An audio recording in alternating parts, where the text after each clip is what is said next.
স্মরণকালের সবথেকে ভয়াবহ বন্যার কবলে ফেনী। জীবন বাঁচাতে আশ্রয়ের খোঁজে ছুটছে মানুষ। মোবাইল নেটওয়ার্ক ও ইন্টারনেট সেবা বিঘ্নিত হওয়ায় স্বজনদের সাথে যোগাযোগ করতে পারছেন না অনেকে। উদ্বেগ উৎকণ্ঠায় প্রতিটি মুহূর্ত কাটছে তাদের। জেলার বিভিন্ন স্থান ঘুরে বিস্তারিত জানাচ্ছেন আমাদের সহকর্মী আলামিন শিকদার। সিলন ফ্যামিলি ব্লেন্ডের কড়ালিকার আর সতেজ স্বাদের পারফেক্ট ব্লেন্ডে স্বপ্নেরা মেলুক টানা।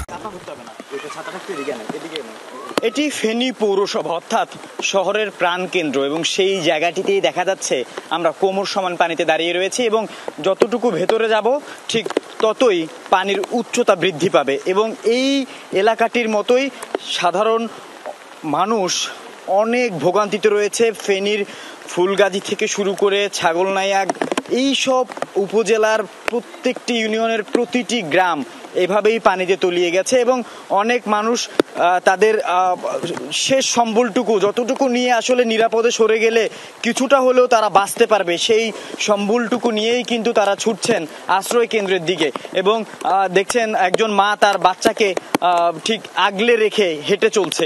আর এই রকম কষ্টের দৃশ্য প্রতিটি গ্রামের প্রতিটি অলিগলিতেই আমরা এটা দেখছি এবং অনেকেই দোতলা ছাদের উপরে দেখা যাচ্ছে যে সেই জায়গাটিতে আশ্রয় নিয়েছেন এবং এই দোতলা ছাদের উপর যাদেরকে দেখছেন তারা হয়তো আশপাশের কোনো একটি ছোট টিন শেড বা একতলা কোনো বাসা বাড়িতে তারা থাকতেন, তাই পার্শ্ববর্তী যে উঁচু জায়গাগুলো রয়েছে সেই জায়গাগুলোতে তারা আশ্রয় নিচ্ছেন। যেই সব উপজেলাগুলো এভাবে তলিয়ে গেছে সেই সব জায়গাগুলোতে বাংলাদেশ নৌবাহিনীর পাশাপাশি বাংলাদেশ সেনাবাহিনীর একাধিক টিম কাজ করছে। বাংলাদেশ নৌবাহিনীর 12টি বোট উদ্ধার কাজে নিয়োজিত রয়েছে এবং 3টি মেডিকেল টিম তারা কাজ করছে, যাদেরকে উদ্ধার করে নিয়ে আসা হচ্ছে। শিশুদের যারা পানিতে কিছুটা হলেও ক্ষতিগ্রস্ত হয়েছে, অসুস্থ হয়ে পড়েছে, তাদেরকে সেবা প্রদান করে যাচ্ছে। এই যে দৃশ্য আমরা দেখছি সেটি আসলে অনেক ভয়াবহ।